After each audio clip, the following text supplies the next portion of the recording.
Everybody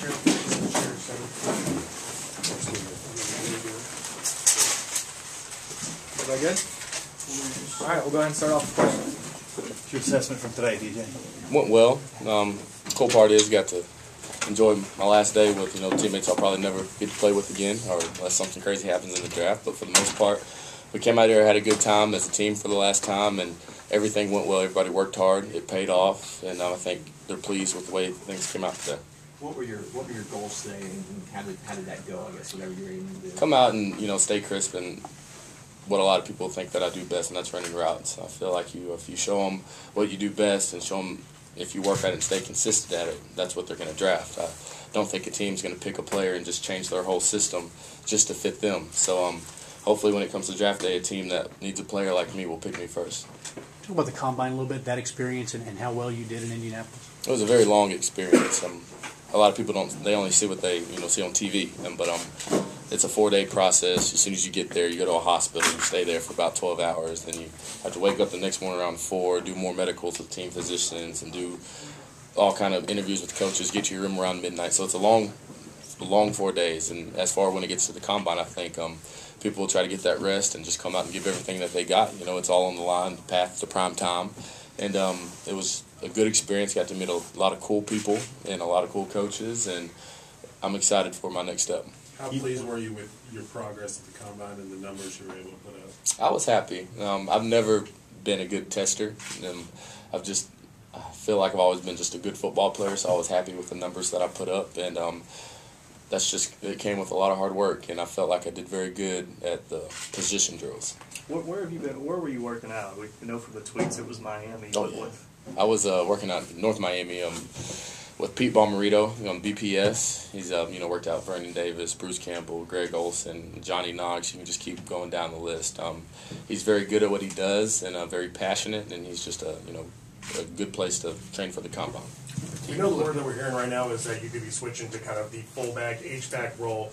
What are teams telling you as far as where they feel that they could fit you in? A lot of teams have different places that I fit. Some teams like the idea of me being an Aaron Hernandez type tight end from Florida who's playing with the Patriots now, and then you got your Chris Cooley's and your Dallas Clarks, and even stepping away from them, maybe being a little bit more traditional fullback with the ability to line up on the line of scrimmage or in the slot. So the cool thing about that is that's what I've done here at Arkansas all 4 years, and so I'm very optimistic about my future, but I do understand it's a different level in the NFL, and I need to continue working hard, and what happens from there goes.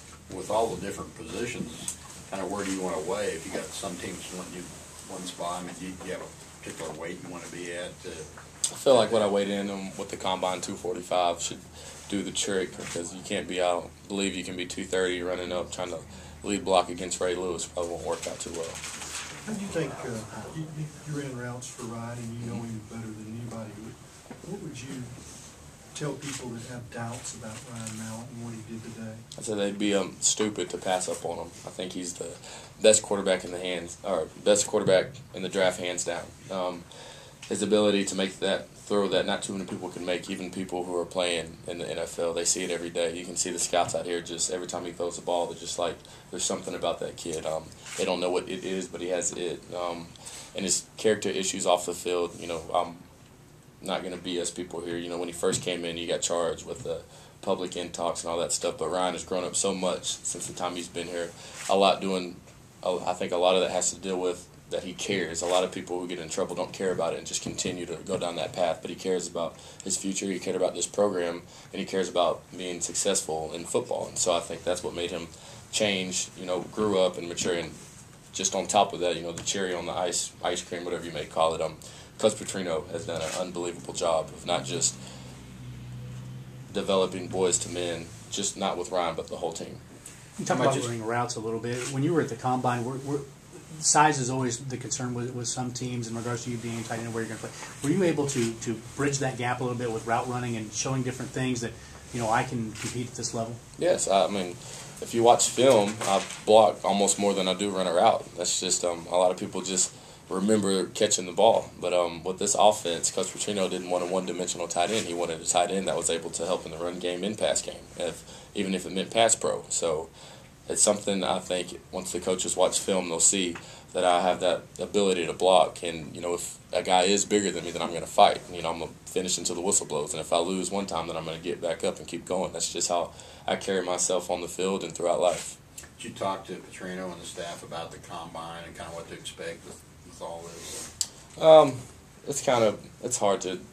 No, I was trying to figure out a way to answer that, but no, we really didn't talk about it. It's all good, though. Combine time you had was 4:67. Yeah. Was that? It was fine. You wanted? It's strange. I mean, I'm strange how it works. Because a lot of the scouts there, a lot of people were disappointed with their time, and they say that's the laser time that pops up as soon as you run. And scouts there were saying, don't even worry about that, because when you get there at the 40-yard line, there's a line of scouts all the way up to like the 50th row, and they all have their clock. And coaches or the teams take what their scouts get. They don't get what the combine gives out. And on clocks there, with the handheld time, scouts got from a 4.56, 4.57. I had my head trainer text me today with the official average time of 4.59, and I was very pleased with that. So obviously that's why you decided not to run. Yeah, I just might as well just not run it again today. So and somebody stole my shoes. And somebody got my bag broken into. My first night here is terrible. What would you like to get done between now and the draft? I would like to this is a chance, I think, I get a little downtime to give back to the community. I want to somehow set up something. I'm glad you're all here now. Come back around springtime and set up a fundraiser, you know, maybe an autograph session with a Slash mini camp, and kids go out and watch spring practice and, you know, give all the proceeds to Shelter for Abused Women. That's something that I'm working on currently, and I think would be a good thing to do. Speaking of that, talk about the Sullivan Award being a finalist there. That's unbelievable. I had no idea what it was. I got a call from Zach, our media guy here, and he said, "You made the Sullivan Award." I was like, "Cool, whatever that is." And then I looked up on it. I was like, "That's a big deal." You know, Michael Phelps won it, Tipo. I mean, there's some good character, you know, people that have won that award, and it's not just football. It's all athletics. And I'm very honored to be in the top 5, and I'll enjoy my trip to New York next week. How much of a difference or how much of an advantage do you see it to have played in a Petrino true pro-style system? It's huge. You can see it easily when you're having these interviews with the coaches, especially at the combine. When you sit down, they ask you, you know, they give you a blank sheet of paper, say, draw up the defense, draw up the offensive formation, draw this up, draw that up. And I'm just like, this is what I hear every day in practice or in the, you know, meeting room. So I'm sitting down there, I'll draw up a front, and then I ask them a question: do you want this linebacker bossed over, or do you want him in the middle? They're just like, you know, looking at me like I'm like a coach or something. And I draw up something, and they say, well, what if this happens? And then I said, well, if, you know, that guy blitzed, then I'm going to block down, tackle's going to pull out, the guard's going to ream, work with the, you know, center. And they looked at it like that, wrote it down, and said we might have to use that ourselves. So I'm working with, I'm being with Coach Petrino, and he knows this stuff. He's a great coach, and he's just a great asset for Arkansas football for years to come. Keep us posted on your fundraiser. Fair enough. Sounds good. Thank you.